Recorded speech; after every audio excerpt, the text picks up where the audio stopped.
Caríssimas, caríssimos e caríssimos, René de Paula Júnior, mais uma vez aqui no nosso querido Roda e Avisa, esse podcast que eu criei em 2003, faz 23 anos já, fazendo um episódio um pouco diferente. Ele vai ser um pouco mais pessoal do que o normal. Ele talvez fale ao coração de menos pessoas, né? Mas ele vai ser, como sempre, imprevisível, improvisado, talvez aí um pouco impertinente, mas é uma questão que talvez faça a diferença na carreira, na felicidade, na plenitude de algumas pessoas por aí. Eu vou começar de uma maneira um pouco tortuosa. Muitas vezes eu abro lá o Facebook e descubro que velhos amigos de trabalho meus, gente com quem eu trabalhei nos lugares mais diferentes ao longo desse tempo todo de carreira, e os caras têm lados que eu não conhecia. Pode ser uma colega é pintora, um espetáculo, outro velho amigo é baterista, o outro toca guitarra, o outro canta, né? São atividades que eu, naquele momento, acho que eu não tinha ideia, mas que agora, com o tempo, eu estou descobrindo, talvez porque exista aqui uma questão que vale a pena chamar a atenção, que é a diferença entre trabalho, aquilo que a gente faz para ganhar dinheiro, na esperança de ganhar dinheiro pelo menos, e uma outra coisa que eu vou chamar, por falta de palavra melhor, mas eu acho que é útil, de obra. Eu sei que obra não é que a gente está deixando aí uma catedral, não é que a gente está deixando... Não, mas obra no sentido, alguma coisa que você coloca ali o seu coração, alguma coisa que te representa, alguma coisa que você quer deixar como legado, alguma coisa pela qual você quer ser reconhecido. É lógico que isso não vale para todo mundo. Nem todo mundo tem alguma coisa, algum talento que ele praticamente assume como sua verdadeira identidade. Muita gente está tocando o trabalho, pagando as contas e está tudo bem. A gente vai falar para essas duas pessoas diferentes. Vamos falar primeiro de trabalho e obra. Trabalho, é bastante claro, é quase uma questão contratual, né? Você vende ali o seu tempo, você vende o seu esforço, você vende o seu talento em troca de alguma remuneração. Ok? Obra tem uma outra lógica. Obra é aquilo que você identifica com o seu verdadeiro eu. A obra é aquilo que você não consegue deixar de fazer, né? Quem pinta não consegue deixar de pintar. Quem toca não consegue deixar de tocar. Quem escreve, como eu escrevo muito e também produzo muito conteúdo, não consegue parar. O Picasso já dizia... alguém perguntou por que ele pinta, ele disse para não pular a janela, né? Porque aquilo para ele era uma coisa tão íntima que era absolutamente inevitável. Agora, trabalho, quantos artistas que eu admiro, estou vendo aqui os livros na prateleira, sei lá, acho que como é que chama? O Henry Miller trabalhava num correio, né? Spinoza, que é um autor extraordinário, um filósofo maravilhoso, ele era um polidor de lentes, sei lá, um outro era taxista, tanto faz. O Paulo Leminski, que é um poeta que eu amo, era publicitário, né? Durante o dia ele vendia não sei o quê, maionese, cigarro, não sei, e nas horas vagas ele simplesmente revolucionou a poesia brasileira. Ok? Então existem esses dois... É lógico que isso não fala o coração de todo mundo, mas a gente chega lá.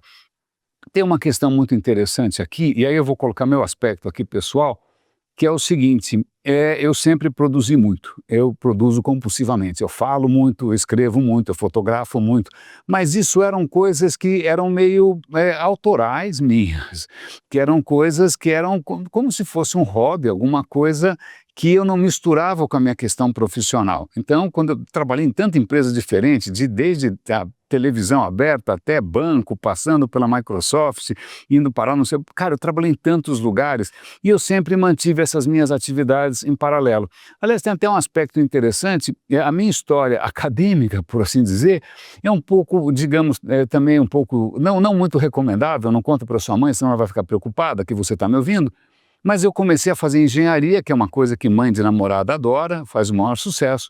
Num certo momento eu joguei tudo para cima e fui fazer comunicações, eu me formei em rádio e TV na ECA. Saio da Poli, vou para a ECA, ok? Dois extremos, mundos antípodas, por assim dizer. E por que eu fiz isso? Porque eu achei que aquilo que era para mim quase que sei lá, uma virtualidade, a eventual ideia de que eu pudesse ter algum talento. Eu falei, cara, eu nunca vou explorar, isso vai sempre ficar uma coisa, eu não vou pôr isso à prova, né? Na verdade, eu me identifico muito mais com os meus hobbies do que com a questão da engenharia, tinha ali um descompasso total. E eu fui para a ECA morrendo de medo se efetivamente eu tinha algum talento nenhum. Spoiler alert, nenhum talento extraordinário, né? Tinha gente ali muito mais talentosa do que eu.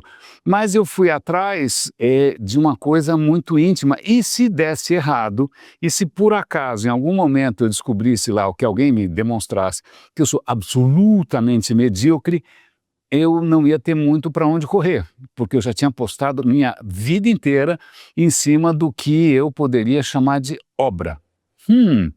Estamos chegando aqui no dilema.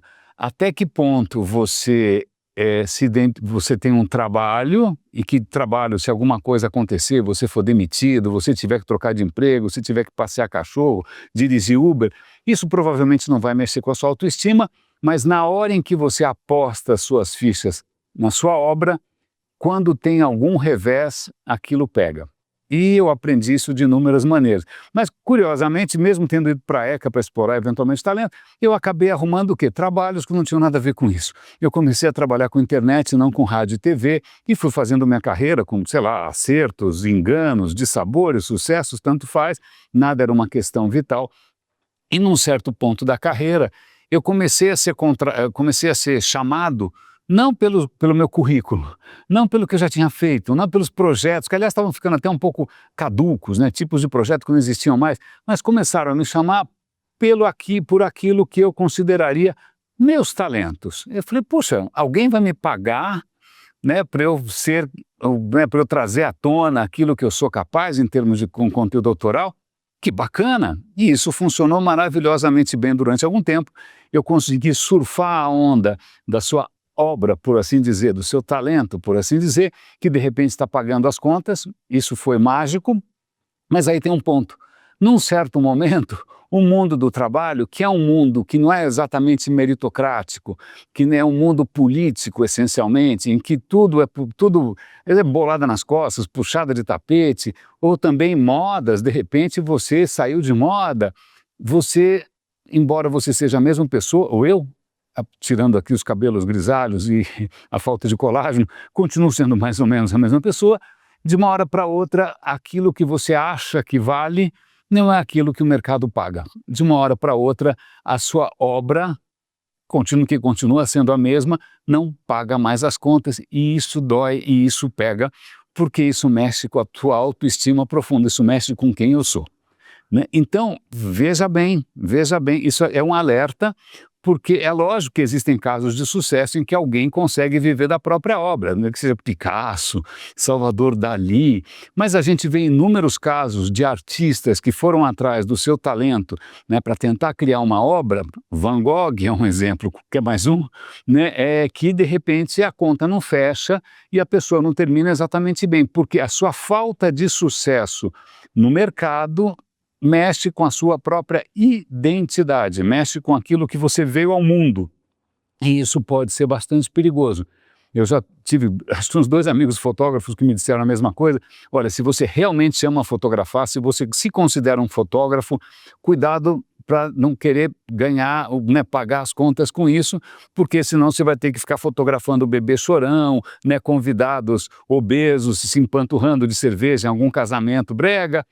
Veja bem, né, cuidado para não estragar o seu sonho, para não misturar com aquilo que é o dia a dia do mercado, o dia a dia do trabalho, que tem regras completamente diferentes disso.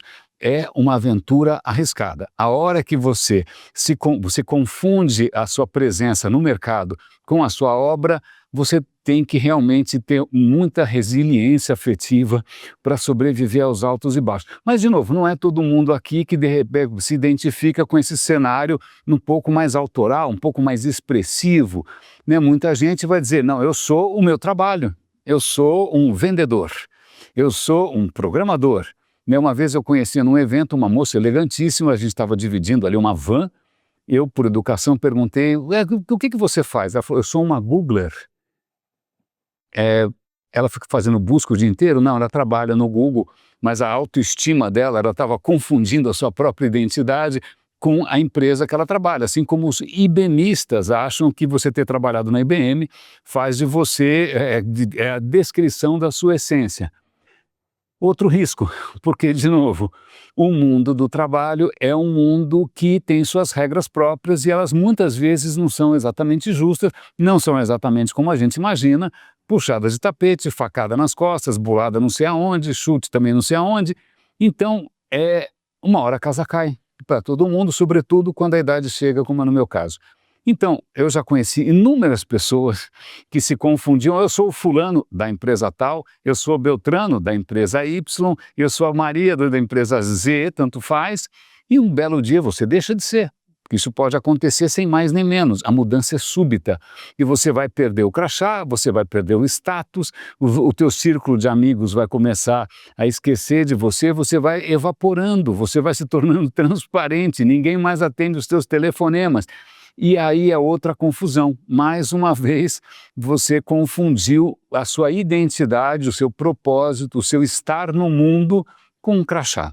São dois caminhos diferentes, né? Você tem um crachá, mas ao mesmo de ter o que você acha que é a sua identidade numa obra, né? E aí você pode eventualmente confundir as duas coisas e as regras do jogo são diferentes e você pode ficar completamente fragilizado porque, em princípio, você olha no espelho e não sabe mais quem você é, ou você pode também olhar no espelho e não se reconhecer mais, porque você confundiu a sua identidade com o nome da empresa, com o crachá, ou seja, o que foi. E tudo isso é transitório. Graças à medicina, ao progresso, à saúde pública, hoje a gente vive muito mais do que qualquer certeza. Então fica aqui a minha dica. Talvez seja cedo demais para você pensar isso. Talvez seja tarde demais para você pensar isso. Mas pense nessa questão do que te define.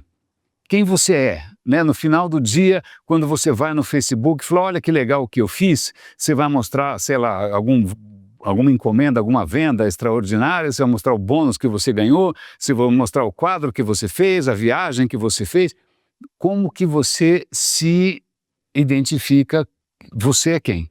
Para você mesmo, né? Como você importa para você mesmo, porque isso tudo pode ficar fragilizado se você colocar todos os ovos, como diria minha avó, numa única cesta. E nenhuma cesta é tão sólida assim para evitar que ovos tão frágeis, né, virem leite derramado, mas acho que não era bem essa a moral da história. Caríssimos, caríssimos e caríssimas, espero ter, sei lá, plantado aí um pouquinho de pensamento com relação a essas escolhas que a gente acaba fazendo de maneira muitas vezes apaixonada, com uma certeza extraordinária, mas é justamente nessa hora que a gente realmente dá grandes tiros no pé. Muito obrigado pela sua atenção, um grande abraço e até o próximo episódio. Não sei quando, não sei sobre o que e não sei por quê. Não, porque eu sei, porque eu não consigo parar de fazer. Aqui do Roda e Avisa.